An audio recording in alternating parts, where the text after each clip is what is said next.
वंदे मातरम बच्चों। अभी हम क्रियाकलाप 3 देखेंगे।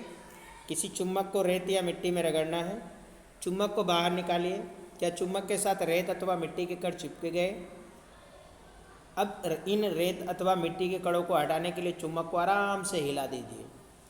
तो क्या कुछ कण अभी चिपके हुए हैं? और ये मिट्टी से उठाए गए लोहे के छोटे टुकड़े को हो सकते हैं। यानी कि क्रियाकलाप द्वारा हम ये ज्ञात कर सकते हैं कि क्या किसी स्थान की रेत अथवा मिट्टी में लौह कण विद्यमान है। यानी जो प्रयोग हमने किया इसका ये पता लगाने के लिए किया कि जो भी स्थान है वहाँ पर लौह कण है या नहीं। बच्चों, आप अपने घर के आसपास, स्कूल में या जो भी अवकाश के दिनों में भ्रमण करिए और उन स्थानों पर ऐसी क्रियाकलाप करिए तो आपको पता चलेगा कि ये जो स्थान है वहाँ पर चुंबकीय कण पाए जाते हैं अथवा नहीं। जब चुम्बक से चिपके लोहे के बुरादे की तस्वीर आपको इस चित्र में दर्शाई गई है 13.6 में, आपने जो ज्ञात किया है उसको एक सारणी बना लीजिए कि भाई मैंने ये देखी है। तो यहाँ पर आप देख सकते हैं कि रेत में रगड़ा हुआ चुम्बक कितने लोहे का बुरादा उसमें है। तो आपको एक स्थान का नाम लिखना है, बस्ती, कस्बा, शहर या गांव है वो लिखना है। क्या आपको चुम्बक से चिपका लोहे का बुरादा मिला? बहुत अधिक मिला बच्चों, या बहुत कम मिला, या बिल्कुल नहीं मिला? ये आपको आपके उस प्रयोग में लिखना है। मतलब आपको एक प्रयोग करना है, तो उसी प्रयोग में फिर आप अपने गांव या कस्बे या शहर का नाम लिखेंगे। फिर आपको क्या आपको चुम्बक से चिपके लोहे का बुरादा मिला ये देखना है। कितना मिला, बहुत अधिक मिला या बहुत कम मिला या नहीं मिला, यो आपको आपकी एक प्रयोग में लिखना है। ठीक है।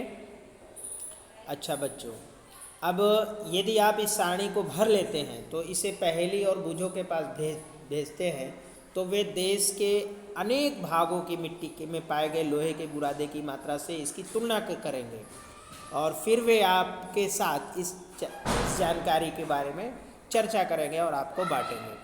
अब बच्चों, हम चुम्बक के ध्रुव के बारे में इसमें चर्चा करेंगे।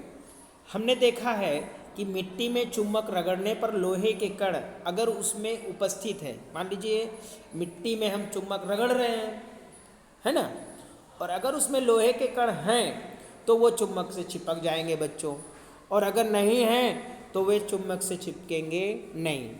तो इससे क्या आप चुम्बक से चिपकने के ढंग में कुछ विशेषता देखते हैं बच्चों। तो इसी चीज़ को हम क्रियाकलाप 4 के माध्यम से देखेंगे कि एक कागज़ की शीट लेना है, उस पर लोहे का बुरादा फैला देना है, यानी लोहे के जो एकदम बुरादा है उसे फैला देना है। फिर इस शीट के ऊपर एक क्षण चुम्बक रख देना है। बच्चों, आप क्या देखेंगे, क्या लोहे का बुरादा चुम्बक के सभी स्थानों पर एक समान रूप से चिपकता है कि नहीं?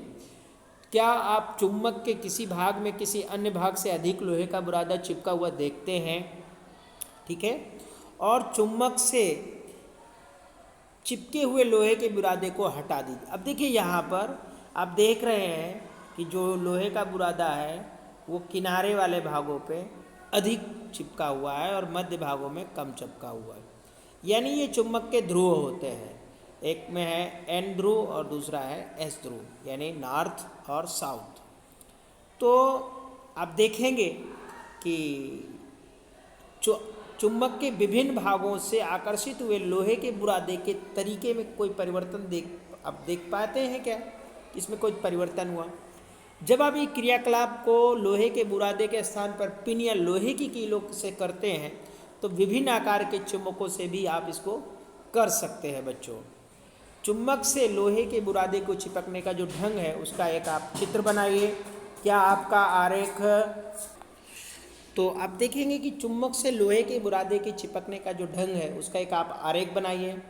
बच्चों, क्या आप आरेख चित्र 13.6 में दर्शाया गया है, आपके जो चित्र आपने बताया है 13.6 का, क्या आपका भी वैसा ही है? ऐसा, ठीक है। यहाँ पर पर्याप्त लोहे के बुरादे, कुछ बुरादे और बिना बुरादे के साथ दिखाया गया। पहला ए में जो है पर्याप्त है और बी में कुछ है और सी में तो बिल्कुल नहीं है। ठीक है।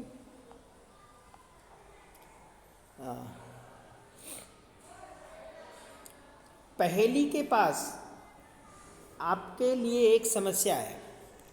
आपको दो समान छड़ें दी गई हैं जिन्हें आपने देखने से प्रतीत होता है कि वे लोहे की बनी हुई हैं। इनमें से एक चुम्बक है और जबकि दूसरी लोहे की एक साधारण छड़ है। तो आप कैसे ज्ञात करेंगे कि इनमें से कौन सी छड़ चुम्बक की है? ठीक है, तो बूझो जो है उसने उसे ज्ञात है कि अधिकतर लोहे का जो बुरादा था वो छड़ चुम्बक के दोनों सिरों पर चिपकता है और चुम्बक के इनको ध्रुव कहते हैं, इन सिरों के नज़दीक होते हैं, यानी जो चुम्बक के ध्रुव होते हैं इनके पास होते हैं। कक्षा में विभिन्न आकृति के चुम्बकों को लाने का आप प्रयास कीजिए। लोहे के बुरादे का उपयोग करके इन चुम्बकों के ध्रुवों की स्थिति जानने का प्रयास कीजिए। ठीक है, क्या आप चुम्बक के ध्रुवों की स्थिति चिन्हित कर सकते हैं? ठीक है, तो अब हम जो पढ़ेंगे वो है दिशाएं ज्ञात करना। प्राचीन समय से ही लोग चुम्बक के बारे में जानते थे, बहुत पुराने समय से, और चुम्बक के बहुत से गुण भी उन्हें ज्ञात थे। आपने चुम्बक के उपयोग के बारे में अनेक कहानियाँ भी पढ़ी होंगी या सुनी होंगी। ऐसी ही एक कहानी चीन के एक सम्राट के बारे में है जिसका नाम था हुआंग टी था। बच्चों, कहा जाता है कि उसके पास एक ऐसा रथ था जिसमें एक महिला की मूर्ति थी और वो मूर्ति किसी भी दिशा में घूम सकती थी। उसकी एक फैली हुई भुजा थी जैसे कि ये रास्ता दिखला रही हो। मूर्ति में एक अनोखा गुण था, मतलब मूर्ति में एक क्वालिटी थी। मूर्ति ऐसी स्थिति में आकर रुकती थी कि उसकी फैली हुई भुजा हमेशा दक्षिण ओर संकेत करती थी। सम्राट जब भी इस रथ से किसी नए स्थान पर जाता, मूर्ति की फैली हुई भुजा को देखकर दिशा को ज्ञात कर लेता था। तो आइए हम अपने लिए एक दिशा निर्धारक बनाते हैं। तो यहाँ पे देखिए ये मूर्ति बनी है।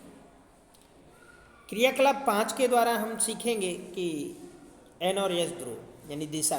एक छड़ लीजिए, छड़ चुम्बक लीजिए, उसके एक सिरे पर पहचान के लिए एक चिन्ह लगाइए। अब धागे को चुम्बक के मध्य बिंदु से बांधिए जिससे कि इसे एक लकड़ी के स्टैंड पर लटका जा सके। अब बच्चों ये निश्चित कीजिए कि चुम्बक के प्रत्येक दिशा में स्वतंत्र पूर्वक घूम सकता है ये आप, यानी आपका चुम्बक एकदम स्वतंत्र पूर्वक घूम सके। फिर इसे विराम अवस्था में आने दीजिए, मतलब इसे ठहरने दीजिए। चुम्बक की विरामावस्था में इसके दोनों सिरों की जो स्थिति दर्शाने के लिए धरती पर 2 बिंदु चिन्हित कर लीजिए आप, और इन बिंदुओं को एक रेखा से मिला दीजिए। बच्चों ये रेखा उस दिशा को दर्शाएगी जिस दिशा में चुम्बक अपनी विरामावस्था में है, और ये स्वतंत्र पूर्वक लटका हुआ चुम्बक सदैव एक ही दिशा में आकर रुकता है। इससे आप पता लगाएंगे कि चुम्बक की दिशा। बच्चों ऐसी स्थिति में आकर रुकता है। अब चुम्बक के एक सिरे को आराम से धक्का दीजिए, यानी घुमाइए उसे, फिर इसे विरामावस्था में आने दीजिए। विरामावस्था में इसके सिरों की स्थिति को दोबारा चिन्हित कीजिए। क्या अब चुम्बक एक भिन्न दिशा में जा रहा है? चुम्बक को एक दूसरी दिशा में फिर घुमाइए और इसके विराम में आने की अंतिम दिशा को नोट कर लीजिए। आप क्या देखते हैं कि विरामावस्था में चुम्बक सदैव एक ही दिशा में रुकता है। अब जो सम्राट है, रथ की मूर्ति के रहस्य का आप अनुमान लगा सकते हैं कि ऐसा क्यों हुआ। आपने जो ये क्रियाकलाप किया उससे चुम्बक के स्थान पर लोहे की छड़ अथवा प्लास्टिक अथवा लकड़ी के स्केल से आप इसे करिए।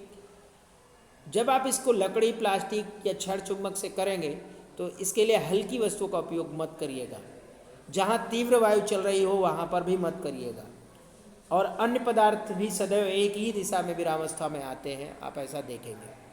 तो बच्चों हमने देखा कि स्वतंत्र लटका चुम्बक हमेशा सदैव एक निश्चित दिशा में विराम करता है या आता है, और ये उसका उत्तर और दक्षिण दिशा होता है। जब आप ये प्रयोग कर रहे हैं वहाँ प्रातः उगते हुए सूर्य की दिशा का उपयोग करके आप पूर्व दिशा का आप अनुमान लगा सकते हैं कि यहाँ पूर्व दिशा है और ये पश्चिम दिशा है। ठीक है, यदि आपका चेहरा पूर्व की ओर है तो आपके बाईं ओर उत्तर होगा, और यदि आपका और उसके दाईं ओर आपकी दक्षिण दिशा होगी। दिशा निर्धारण के लिए सूर्य का उपयोग एकदम ठीक नहीं है, परंतु ये विधि आपके द्वारा जो खींची गई रेखा पर है उत्तर दक्षिण दिशा अंकित करने में आपकी बहुत हेल्प करेगी। इसका उपयोग करके आप ये बता सकते हैं कि चुम्बक का कौन सा सिरा उत्तर है और कौन सा सिरा दक्षिण है। जो उत्तर की ओर निर्देश करने वाले सिरे होते हैं उसको चुम्बक का उत्तरोन्मुखी सिरा और जो दक्षिण की ओर,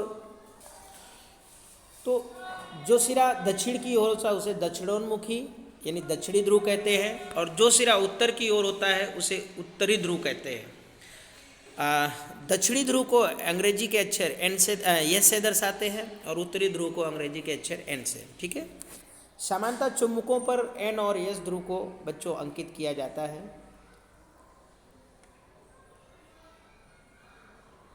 चुंबक के ये गुण हमारे लिए बहुत उपयोगी होते हैं और शताब्दियों तक यात्री चुंबक के इसी गुण का उपयोग करते आए हैं और इससे वे दिशा का निर्धारण करते आए हैं कि भाई दिशा यहाँ उत्तर है, दक्षिण है। बच्चों, ये कहा जाता है कि प्राचीन काल में यात्री एक प्राकृतिक चुंबक अपने साथ ले जाते थे जिससे वे धागे से लटकाए रहते थे, इससे वो दिशा का ज्ञान करते थे। इसके बाद चुंबकों के इस गुण पर आधारित एक युक्ति विकसित हुई जिसे कंपास या दिक्सूचक यंत्र के नाम से भी जाना जाता है। कंपास जो होता है वो कांच के ढक्कन वाले एक छोटी डिब्बी जैसी होती है और चुंबकीय सुई डिब्बे के अंदर एक धुरी पर लगी होती है जो स्वतंत्र पूर्वक घूमती रहती है। कंपास एक डायल भी होता है जिस पर दिशाएं अंकित होती है बच्चों, डायल यानी एक घड़ी जैसा, और कंपास को उस स्थान पर रखते हैं जहां हमें दिशा निर्धारण करना होता है और इसकी सुई विरामावस्था में उत्तर दक्षिण दिशा को ही निर्देशित करती है अर्थात बताती है, या यूँ कह लीजिए हमेशा वहीं पर ठहरती है। कंपास तक इसे घुमाते हैं जब तक कि डायल पर अंकित उत्तर दक्षिण चिन्ह सुई के दोनों सिरों पर ना आ जाए, और चुंबकीय सुई के उत्तरी ध्रुव की पहचान के लिए इसे हम भिन्न रंग से पेंट कर सकते हैं।